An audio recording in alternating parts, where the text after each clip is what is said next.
오늘 우리에게 주시는 하나님의 말씀은 요한복음 12장 44절에서 50절 말씀입니다.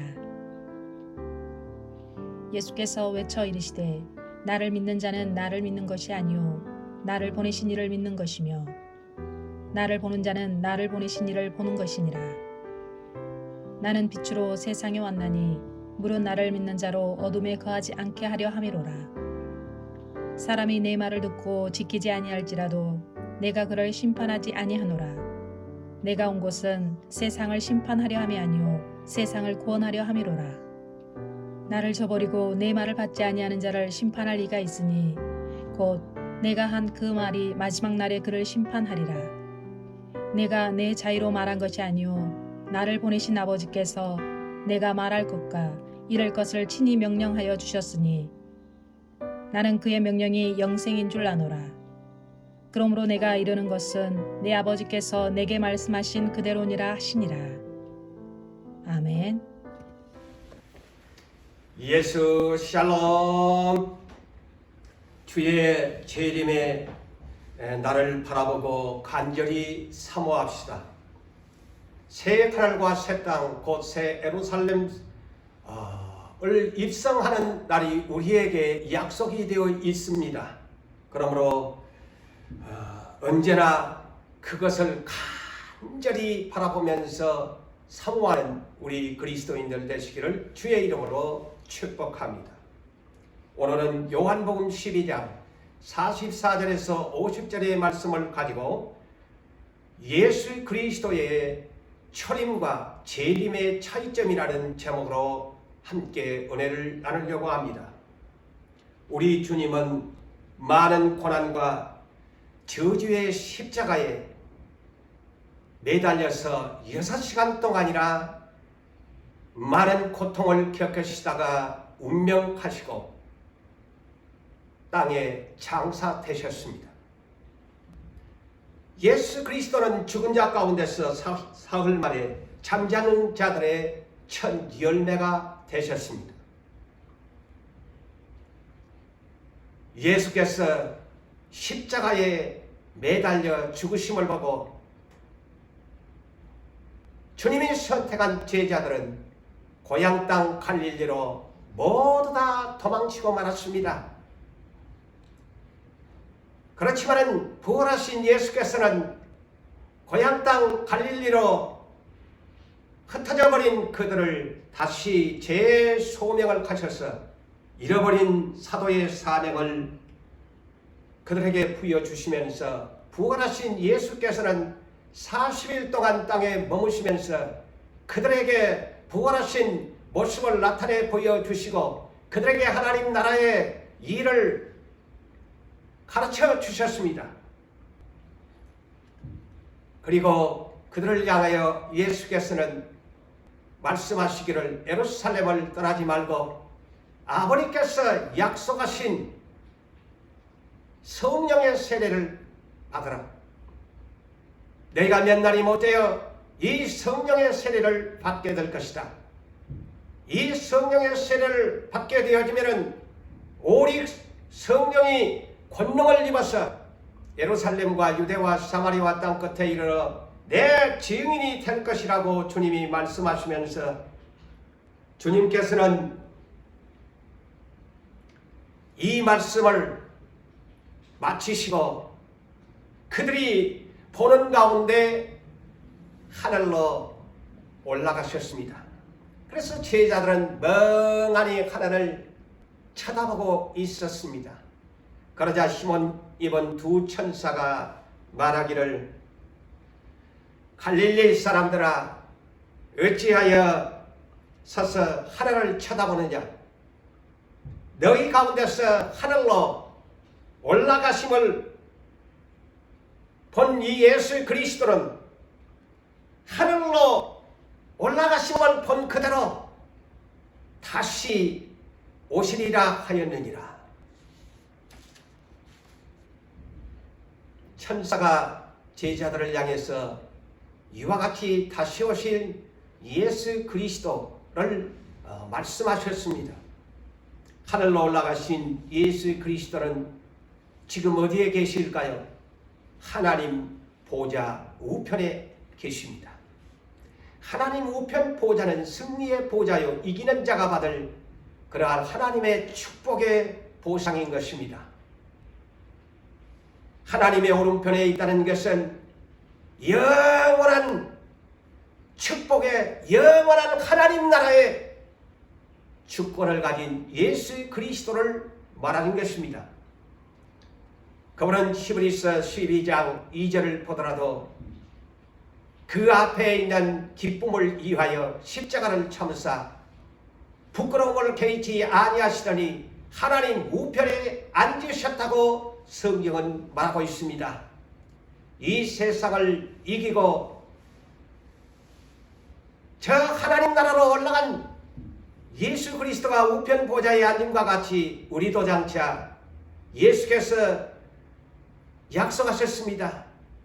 내가 우편 보좌에 앉음과 같이 너희가 세상을 이기고 오게 되었으면 내가 보좌에 앉음과 같이 너희도 보좌에 앉는 영광을 주실 것이라고 약속하고 계십니다. 그러므로 예수 그리스도의 부활 승천은 장차 우리에게 소망이요 모두가 가져야 할 우리의 믿음, 소망, 사랑을 가지고서 이 약속의 새 하늘과 새 땅의 새 예루살렘 성의 입성을 우리는 바라보고 간절히 사모하면서 살아야 할 것입니다. 우리 주님은 하나님 우편 보좌에 앉으시고 그대로 끝나셨을까요? 아닙니다.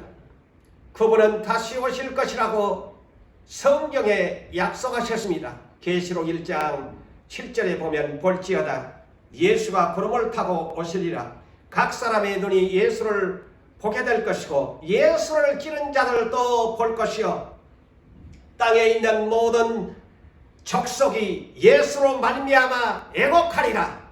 그러하리라. 2000년 전에 오셨던 예수 그리스도의 소식은 기쁨의 복음의 소식이었지만은 여러분 차이점이 뭔 줄 아십니까? 다시 오실 예수 그리스도가 오는 날은 모든 족속이 애곡할 것이라고 성경은 기록하고 있다는 사실을 잊지 마십시오. 성경 마지막 66권 요한계시록 22장 20절에서 21절에도 이와 같이 주님은 약속하고 계십니다. 내가 진실로 속히 오리라 하시거늘 사도 요한이 주 예수여 오시옵소서 마라나타. 주 예수의 은혜가 모든 자들에게 있을지어다. 아멘. 이것이 성경 마지막의 구절입니다. 왜 예수 그리스도는 한 번이 아닌 두 번을 오셔야 할까요? 초림과 재림에 분명한 차이점이 있다는 사실을 여러분 성경에서 읽으시고 찾아내시고 깨달으시고 오늘 설교를 통해서 여러분 바른 지식을 가지시기를 바랍니다.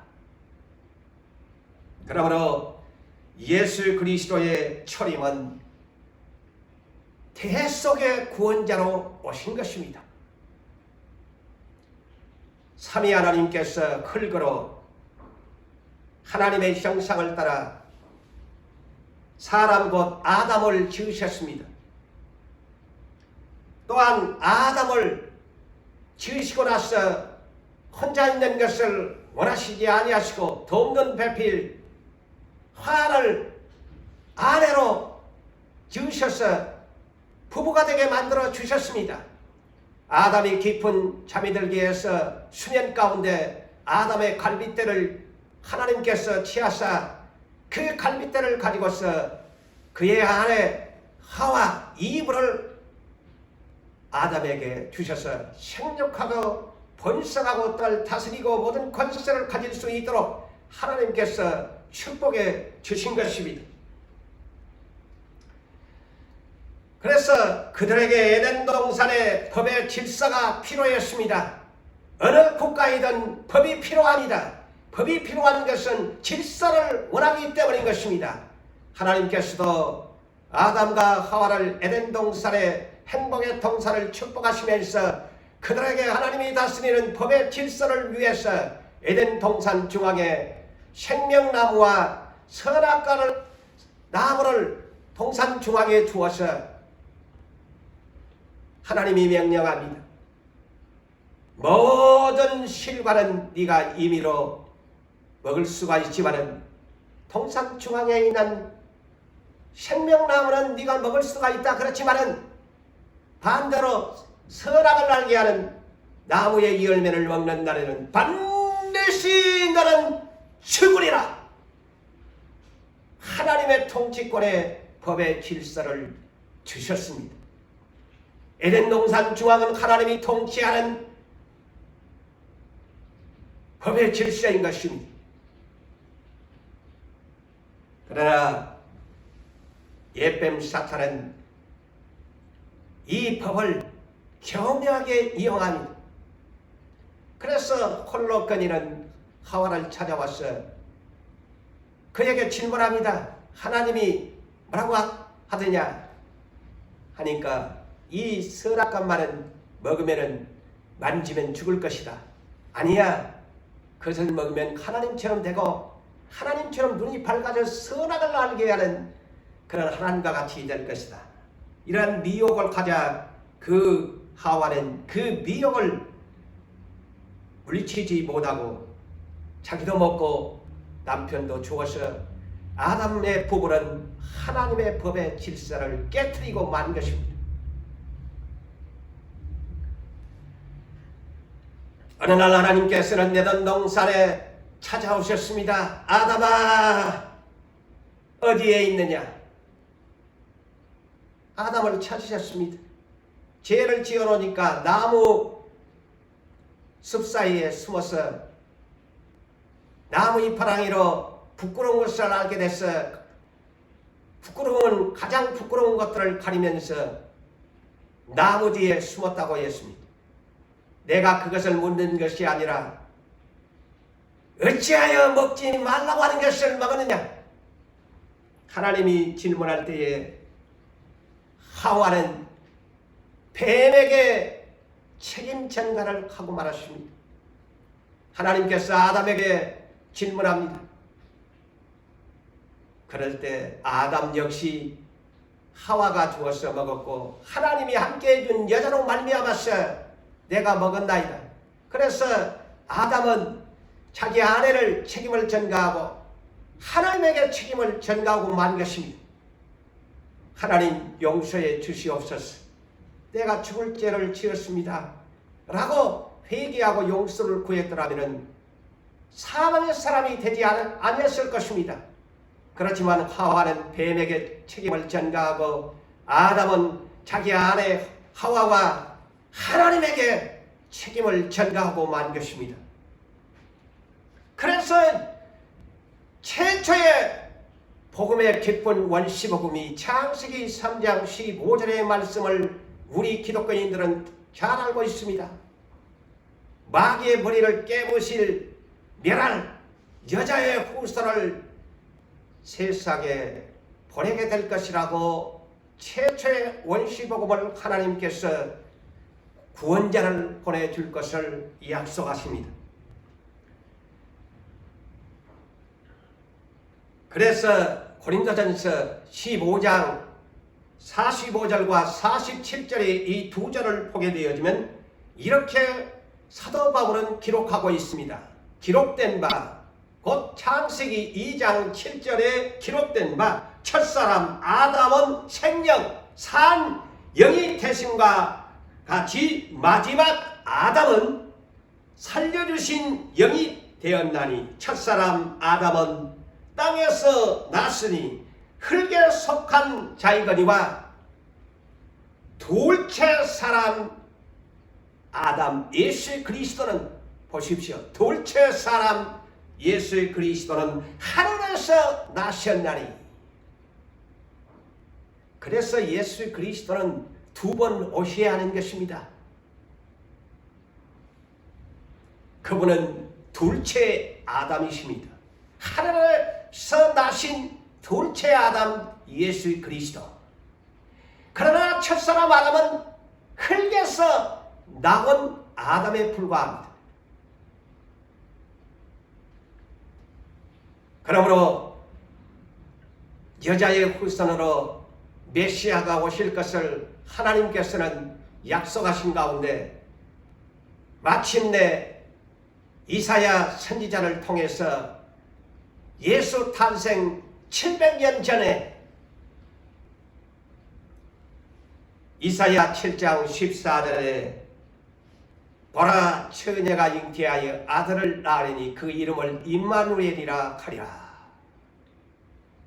이름까지 붙여주면서 임마누엘이라, 우리와 함께 계시다는 뜻을 가진 그런 메시아를 이사야 선지자를 통해서 처녀가 잉태할 것이다. 이러므로 성경은 그대로 계보를 기록하고 있습니다. 여자의 후손 마태복음 1장 1절 이하의 아브라함과 다윗의 자손 예수 그리스도의 계보라. 그러므로 아브라함으로부터 예수 그리스도는 42대째 세상에 육신을 입고 오신 것입니다. 그러므로 예수 그리스도의 나심은 모친 마리아와 부친 요셉과 약혼하고 동거하기 전에 성령으로 잉태하셨다고 말씀합니다. 어딘 요셉과 마리아가 육신적인 성관계를 통해서 예수님이 태어난 것이 아니고 동거하기 전에 하나님의 성령의 능력으로 마리아에게 임하여 예수 그리스도가 여자의 자궁을 빌려서 요한복음 1장 14절에 말씀이 육신이 되어 세상에 오셨다고 말씀하고 있습니다. 그때 요셉의 신분은 비천한 신분 목수에 불과했습니다. 이 목수인 요셉에게 천사가 나타나서 현몽합니다. 이는 마태복음 1장 21절 이하의 말씀인데요. 아들을 낳을 것이다. 그 이름을 예수라고 하라. 이는 그가 자기 백성을 그들의 죄에서 구원할 자임이라. 이 모든 일들에 나타난 것은 이사야 7장 14절에 이사야 선지자가 예언하는 것을 이루기 위하여 그 이름을 임마누엘이라고 하는 그대로 우리와 함께 계시기 위해서 예수 그리스도가 오셨다고 천사가 요셉에게 말씀합니다. 세상에 오신 예수 그리스도 메시아. 자, 초림과 재림의 차이점에 또 한 가지를 소개합니다. 예수님의 모습을, 초림의 모습을 성경은 이렇게 소개합니다. 이사야 53장 2절을 보니까 그는 주 앞에서 자라나는 열한 선같이 마른 땅에서 나는 뿌리 같아서, 이 말씀을 요약하면은 무슨 뜻일까요? 숲속에 이름 붙여진 나무들과 같이 성장하는 모습이 아닙니다. 그는 주 앞에서 자라나기를 열한 선 같고 마른 땅에서 나는 뿌리 같다는 말은 잡초 같은 인생이라는 말인 것입니다. 무명하게 짝이 없고 자라나지 못하는 마른 땅에서 나는 잡초같이 질팔피는 그런 모습으로 예수 그리스도는 세상에 오실 것을 예언합니다. 잡초가 이름이 있습니까? 사람들에게 질팔피는 것에 불과합니다. 그래서 열한 선 같고 마른 땅에서 나는 뿌리 같다 라고 말씀합니다. 고운 모양도 없고 흉체도 없은즉 우리가 보기에 근무할 만한 아름다운 것이 없도다오. 이사야 선지자는 주님의 초림을 그렇게 예언합니다. 흠모할 만한 것이 없다. 그분은 목수의 아들로 오시게 됩니다. 비천한 갈릴리 천민들이 살아가는 나사렛 빈촌에서 살게 됩니다. 그러니 잡초 같은 인생에 불과한 것이죠. 그런데다가 요한복음 7장 15절을 볼까요? 유대인들이 예수 그리스도의 전파의 능력을 보고서 놀랍게 여기면서 한 가지 빈정거리는 조롱하는 말이 무슨 말일까요? 이 사람은 배우지 아니하였는데 어떻게 그를 아느냐? 학벌이 없는 예수 그리스도십니다. 그래서 잡초 같은 인생인 것입니다. 그래서 여러분 이사야 55장 8절과 9절을 우리는 눈여겨 생각해야 합니다. 하나님의 생각의 수입니다. 왜 구원자를 보내면서 이토록 잡초 같은 인생, 모든 사람이 존경할 수 없는 사람을 보내어서 십자가에 죽게 하는가? 그것이 하나님의 생각의 수입니다. 하나님의 생각은 사람의 생각의 수와 다르다. 하나님의 생각은 높으시다. 하나님의 길은 다르시다. 높으시다. 시편 139편에도 하나님의 생각은 어찌 그리 보배로우신지요. 바다의 모래알보다도 하나님의 생각의 수는 많도소이다. 시편 기자가 한 것처럼 이것이 하나님의 생각의 십자가의 도의 구원의 방법인 것입니다. 그러니 잘났다고 하는 사람은 예수를 믿지 않습니다. 천국에 갈 수가 없습니다. 하나님께서는 하나밖에 없는 독생자를 세상에 보내어서 세상을 사랑하사 독생자를 보내어서 이 독생자를 믿는 자에게 멸망치 아니하고 영생을 주려고 이 예수를 이렇게 비천한 신분으로 잡초 같은 인생으로 33년간의 세상에 보내어서 이 사람이 너희의 구원자다 믿어라. 그리하면 너희가 살리라. 십자가에 죽은 예수를 믿으라고 하는 것입니다. 여러분 믿어집니까? 잘난 정치권의 사람도 아니요. 육의 특별한 문벌교훈 가문에 태어난 사람입니까? 아닙니다. 아까도 소개했지만은 학교도 아니라 그를 아느냐고 조롱할 정도로 배우지 못한 가난한 목수의 아들에 불과했습니다. 그런 사람이 하나님 나라의 구원자라니. 세상의 상식을 가진 사람은 예수를 믿을 수 없습니다. 예수 그리스도는 인생의 마지막 33년의 마지막 한 주간 예루살렘 성을 입성하며 그는 유대인의 왕으로 예루살렘 성에 입성하는데 그는 초락이 짝이 없는 나귀 새끼를 타고서 예루살렘 성으로 십자가의 멍에를 매기 위해서 올라갑니다.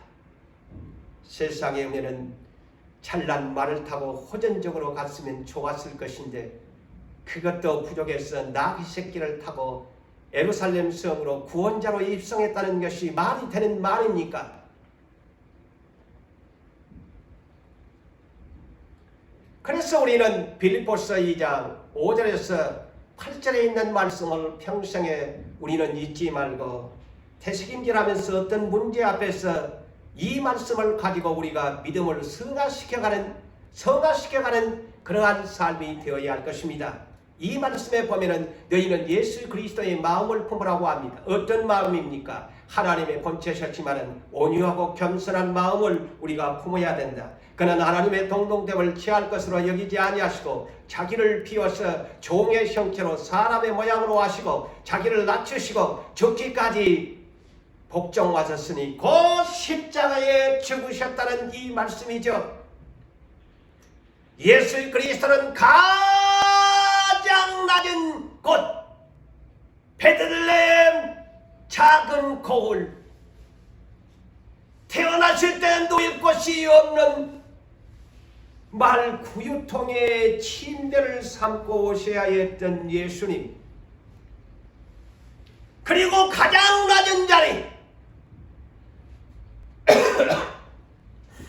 하나님의 본체이시면서 저주의 십자가에 못을 박아 6시간 동안 고통을 겪는 운명하시는 가장 낮은 자리에 오셨다는 것이 아닙니까?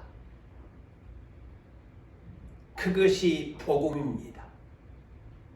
그래서 십자가의 말씀이 멸망하는 자들에게는 미련하지만 우리 그리스도인들에게는 이것이 하나님의 능력이라고 하는 것입니다. 예수 그리스도의 이와 같은 가장 낮은 것 낮은 자리에 오셔서 십자가의 죽으심으로 말미암아 우리는 로마서 8장 1절 이하에 있는 말씀처럼 그러므로 이제는 우리는 예수 그리스도 안에 있는 사람은 결코 정죄함이 없습니다. 그러므로 생명의 성령의 법이 죄와 사망의 법에서 우리를 해방시켜 주시기 위해서 예수께서 이 세상에 오셨던 것입니다.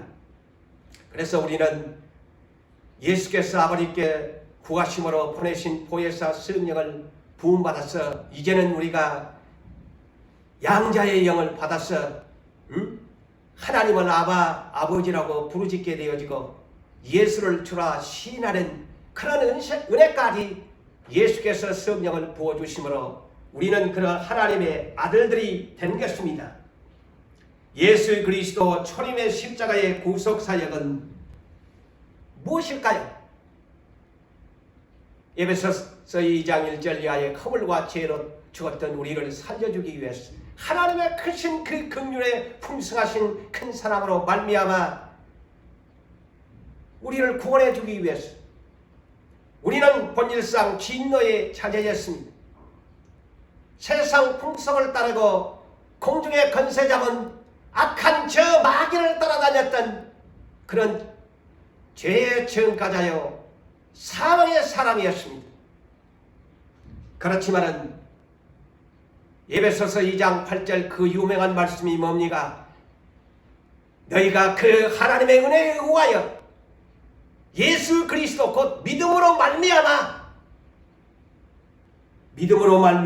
구원을 받았으니 이것은 너희에게서 난 것이 아닌 하나님의 선물이라.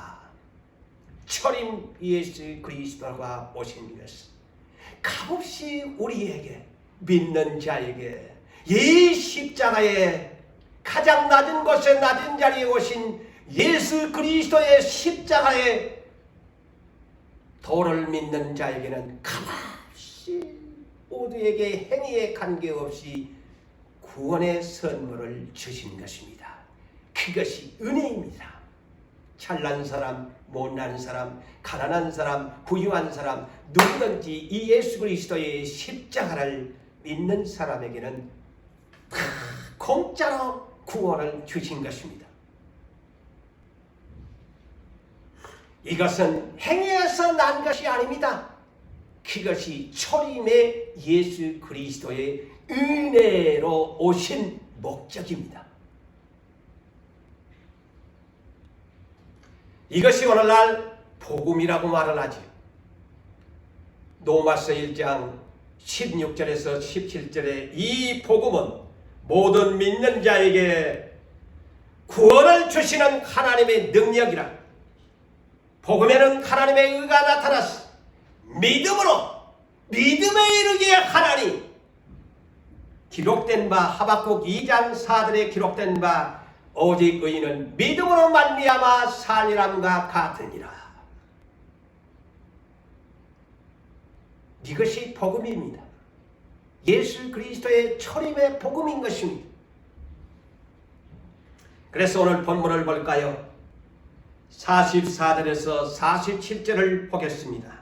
예수께서 외쳐 이르시되 나를 믿는 자는 나를 믿는 것이 아니요 나를 보내신 하나님을 믿는 것이니라. 자, 예수를 믿는 것이 누구라고요? 하나님을 믿는 것이다.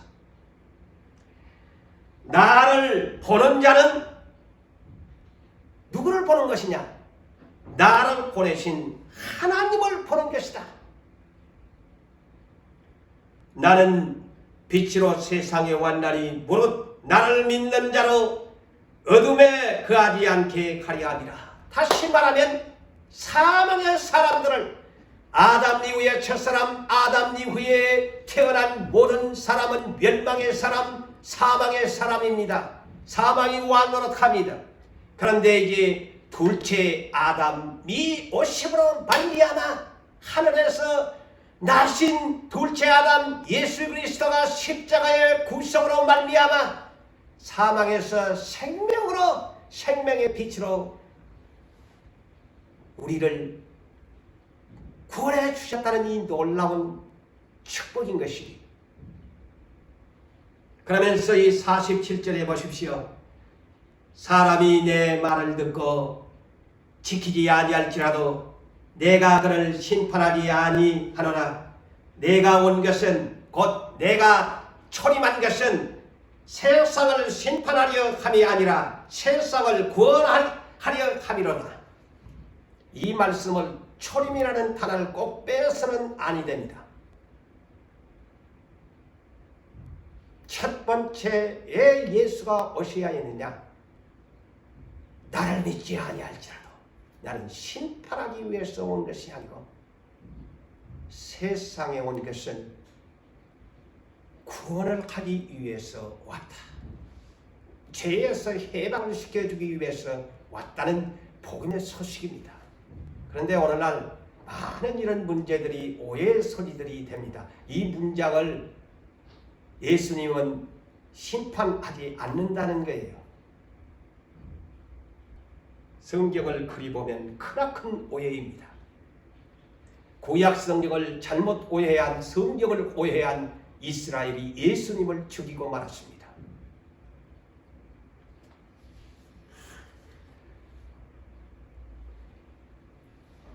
예수 그리스도의 재림은, 다시 말씀을 드릴까요? 예수 그리스도의 초림은 심판하지 아니하고 구원하기 위해서 오신 것이고, 예수 그리스도의 재림은 심판주로 오실 것을 말씀합니다. 우리는 성경을 바르게 이해하고 재림을 기다리는 우리는 성경 속에 가르치는 그대로 믿고 가감하지 말아야 합니다. 자, 48절에서 50절을 볼까요? 나를 저버리고 나를 받지 아니하는 자를 심판할 이가 있으니, 자 보십시오. 나를 믿는 자는 하나님을 믿는 자고 나를 본 자는 하나님을 보는 자라고 했지요. 나를 저버리고 나를 받지 아니하는 자를 심판할 이가 있으니 곧 내가 한 그 말이 마지막 날에, 자 보십시오. 이것까지 성경을 읽으셔야지 왜 47절만 읽고 오늘날 그리스도인들은 심판하지 않는다고 이렇게 가르치면 크나큰 실수지요.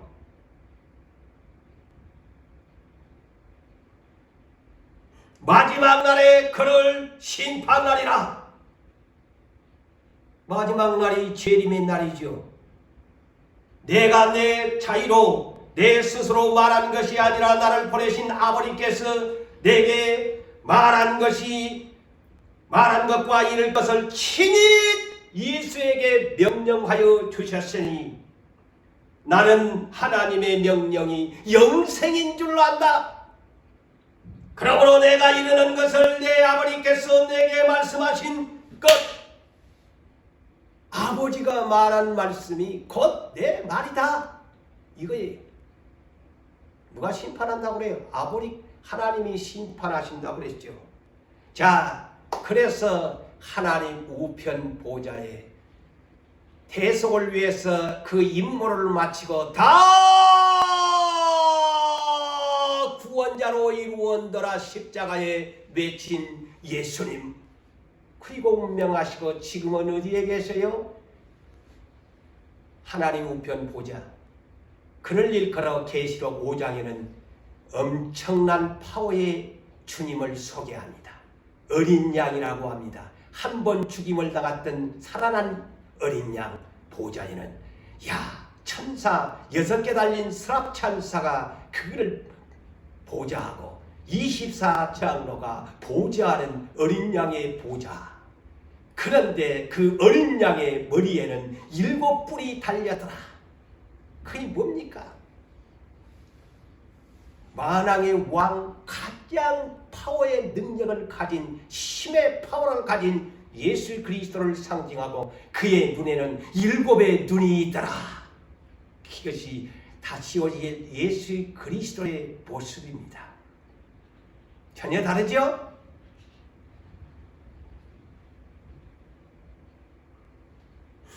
그래서 하나님이 아까 예수께서 세상에 오셔서 말씀한 대로 심판할 리가 있는데 마지막 날에 그를 심판할 것이다. 그런데 이 마지막 심판할 권세를 누구에게 임하셨느냐? 하나님 우편 보좌에 앉아 계시는 어린 양 예수 그리스도, 그분에게 심판의 정권을 임한 것입니다. 그래서 빌립보서 2장에서 가장 낮은 자리에 와셔서 십자가에 죽으신 그분에게 하나님 우편 보좌가 무엇인가 말해주지요. 하나님께서 예수를 지극히 높여 모든 이름 위에 뛰어난 이름을 주었다. 그리고 모든 무릎이 하늘에 있는 자나 땅에 있는 자나 땅 아래에 있는 모든 자들이 예수의 무릎 앞에 꿇게 되고 모든 입이 주라 시인하여 하나님께 영광을 돌리게 되느니라. 이것이 예수 그리스도의 보상입니다. 심판주의 모습입니다.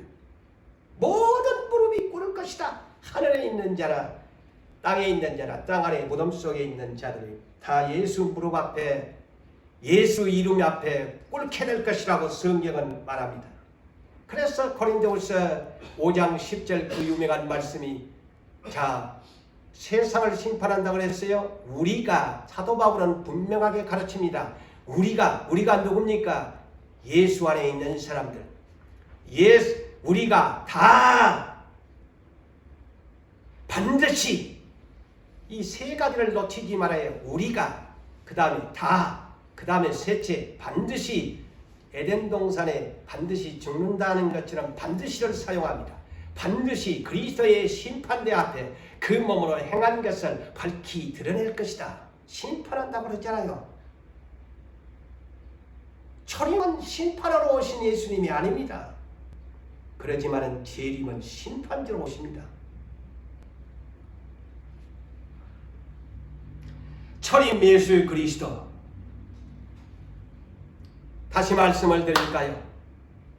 초림 예수 그리스도의 십자가, 믿음으로 말미암아 은혜로 모두에게 구원을 주십니다. 누구든지 주 예수를 믿어라.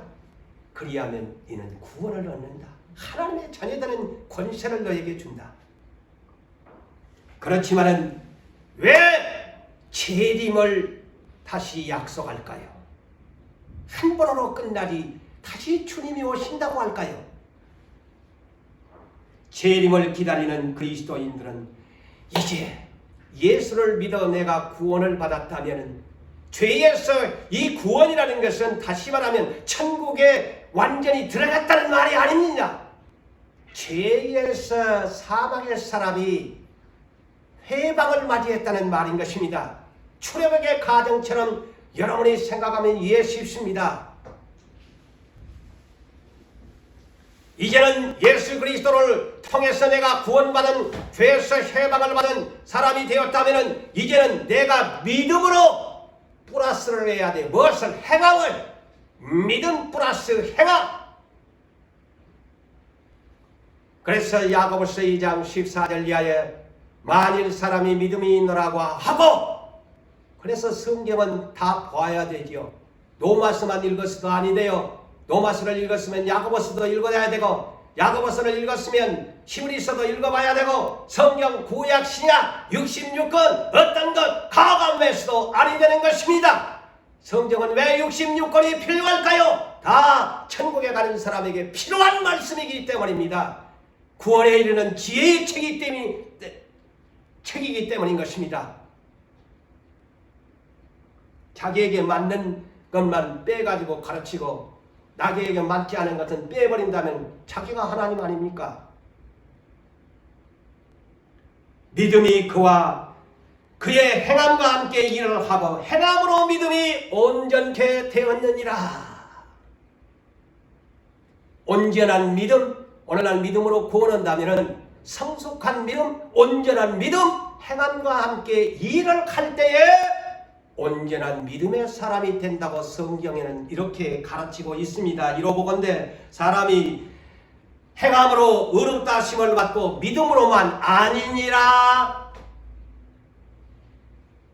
그래서 아까 복음의 의, 로마서 1장 17절에 복음에는 하나님의 의가 나타나서 그 문장을 잘 읽으셔야 돼요.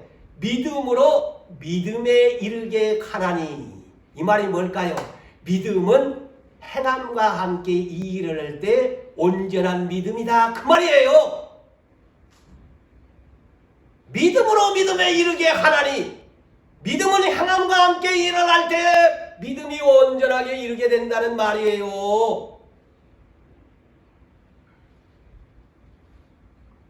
그러므로 오직 의인은 믿음으로 말미암아 살아야 된다. 산다는 자체는 행동으로 살아가야 된다는 뜻이죠.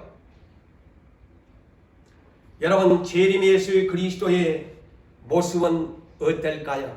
초림의 예수 그리스도는 볼품없는 잡초 같은 인생으로 오셨는데 다시 오실 예수 그리스도의 모습 대조적으로 다릅니다.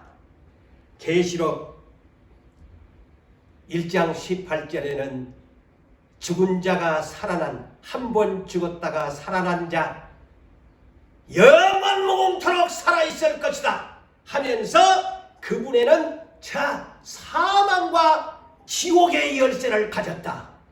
보십시오. 다시 오실 예수 그리스도 사망과 지옥의 열쇠를 가지셨다. 그리고 계시록 1장 13절에 보면 예수님의 모습, 세상의 초림의 모습과는 전혀 다릅니다. 발에는 끌리는 옷을 입고 가슴에는 금띠를 띠고 만왕의 왕이지요. 머리의 털은 흰 양털과 같고 저 하늘에서 내리는 눈에 나리는 스노우, 그 눈보다도 더 희더라. 백발. 예수님의 이 머리털은 백발과 같이 그렇게 보였다. 그리고 예수님의 눈은 7의 눈이라고 했는데 그 눈은 불꽃 같다. 그리고 발은 어떤 발이냐? 풀무불에 달구어진 놋새와 같아. 그리고 음성은 어떤 음성이냐? 사람의 음성이 아닌 큰 물소리 같은 음성이고, 예수님의 오른손에는 7 교회와 7 금촛대 교회 사자들과 교회를 오른손에 쥐고 계셨다. 그리고 그 입에는 양날의 날선 검이 나오고 얼굴은, 예수님의 얼굴은 저 태양이 강렬하게 비치는 그런 얼굴이었다. 전혀 다릅니다. 그런 분이 오는데 계시록 19장에 보니까 그런 분이 공중에 재림을 합니다. 피 뿌린 옷을 입었는데 이제는 정반대입니다. 나귀 새끼를 타고 예루살렘에 오셨는데 공중에 재림할 때는 백마를 타고 오신대요. 시고 깨끗한 백마를 탄 12군단이 더 되는 그러한 천사의 군단을 이끌고 그들도 백마를 타고 희고 깨끗한 세마포의 옷을 입고 예수님의 입에서는 큰 날선 검이 양날의 칼이 달려 만국을 그 입으로 치더라. 겁나는 모습이지요.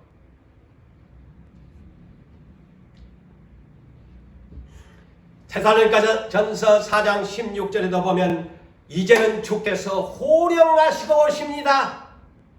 지난날에는 본디오 빌라도 앞에 가서도 말 한마디 안 하고 침묵을 하셨던 그분이 정대조적으로 주께서 호령을 하시면서 천사장의 소리가 온 12군단을 데리고 천사가 동서사방에 명령을 하게 되어지고 하나님의 나팔 소리가 딴따다단딴딴딴 하면서 친히 예수께서 하늘로부터 공중으로 강림하시리라.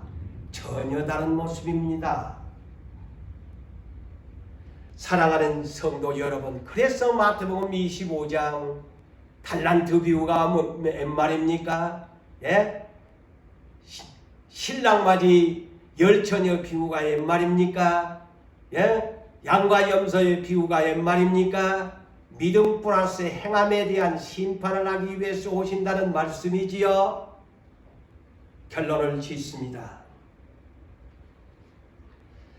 우리 주님 예수 그리스도의 철임과 재림의 차이점, 오늘 우리는 말씀을 들었습니다.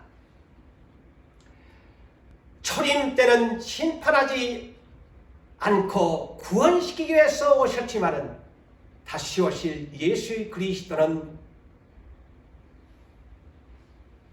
우리가 다 그리스도의 심판대 앞에 서야 합니다.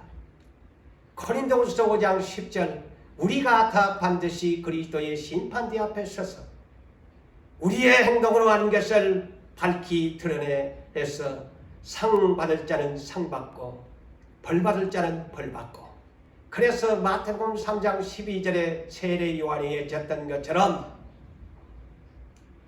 알곡과 쭉정이로 키질을 해서 곡간에 알곡을 드리고 쭉정이는 불에 태워버리는, 심판하시기 위해서 주님이 오실 것입니다.